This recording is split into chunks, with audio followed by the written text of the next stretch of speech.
بسم اللہ الرحمن الرحیم۔ حضرت عمر فاروق رضی اللہ تعالیٰ عنہ۔ حضرت ابو بکر صدیق رضی اللہ تعالیٰ عنہ کے وصال کے بعد حضرت عمر فاروق رضی اللہ تعالیٰ عنہ خلیفہ منتخب ہوئے۔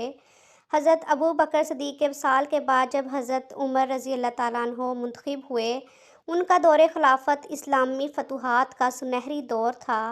ان کے دور میں شام، مصر، عراق اور ایران کے کئی علاقے فتح ہوئے۔ انہوں نے اپنے عہد خلافت میں اسلامی حکومت کی حدود کو وسیع کیا۔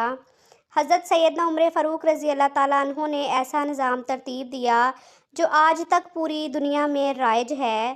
انہوں نے سن ہجری کا آغاز کیا، جیل کا تصور دیا، مؤذنوں کی تنخواہیں مقرر کیں، مسجدوں میں روشنی کا بندوبست کیا، پولیس کا محکمہ بنایا، دنیا میں پہلی بار دودھ پیتے بچوں، معذوروں، بیواؤں اور بے آسراؤں کے وظیفے مقرر کیے، فوجی چھاؤنیاں بنوائیں، فوج کا باقاعدہ محکمہ قائم کیا اور بے انصافی کرنے والے ججوں کو سزا دینے کا سلسلہ بھی شروع کیا اور دنیا میں پہلی بار با اختیار لوگوں کا احتساب بھی شروع کیا۔ حضرت عمر رضی اللہ تعالیٰ عنہ فرماتے تھے، جو حکمران عدل کرتے ہیں وہ راتوں کو بے خوف سوتے ہیں۔ ان کا فرمان تھا کہ قوم کا سردار قوم کا سچا خادم ہوتا ہے۔ ان کے دسترخوان پر کبھی 2 سالن نہیں رکھے گئے۔ وہ زمین پر سر کے نیچے اینٹ رکھ کر سو جاتے تھے۔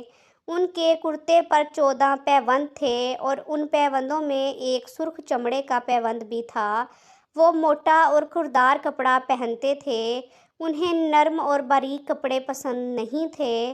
آپ رضی اللہ تعالیٰ عنہ جب کسی کو گورنر بناتے تھے تو اسے نصیحت فرماتے، کبھی ترکی گھوڑے پر سوار نہ ہونا، باریک لباس نہ پہننا، چھنا ہوا آٹا نہ کھانا، دربان نہ رکھنا اور کسی فریادی کے آنے پر دروازہ بند نہ کرنا۔ حضرت عمر رضی اللہ تعالیٰ عنہ کا یہ فقرہ آج بھی انسانی حقوق کے چارٹر کی حیثیت رکھتا ہے۔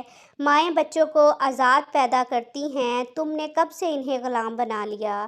وہ اسلامی دنیا کے پہلے خلیفہ تھے جنہیں امیر المومنین کا خطاب دیا گیا اور دنیا کے واحد حکمران تھے جو فرمایا کرتے تھے، میرے دور میں اگر فرات کے کنارے کوئی کتا بھی بھوک سے مر گیا تو اس کی سزا مجھ کو بھگتنا ہوگی۔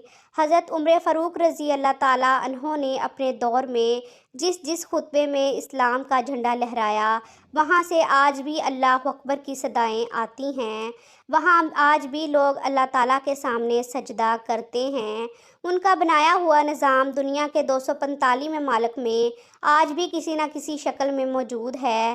آج بھی جب کسی ڈاک خانے سے کوئی خط نکلتا ہے، پولیس کا کوئی سپاہی وردی پہنتا ہے، کوئی فوجی جوان 4 ماہ بعد چھٹی پر آتا ہے، یا پھر حکومت کسی بچے، معذور، بیوہ یا بے آسرا شخص کو وظیفہ دیتی ہے تو وہ غیر ارادی طور پر حضرت عمر کو عظیم ترین حکمران تسلیم کرتی ہے۔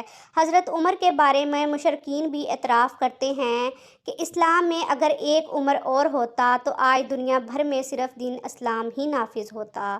ویڈیو کو لائک کریں اور چینل کو سبسکرائب کریں۔ شکریہ۔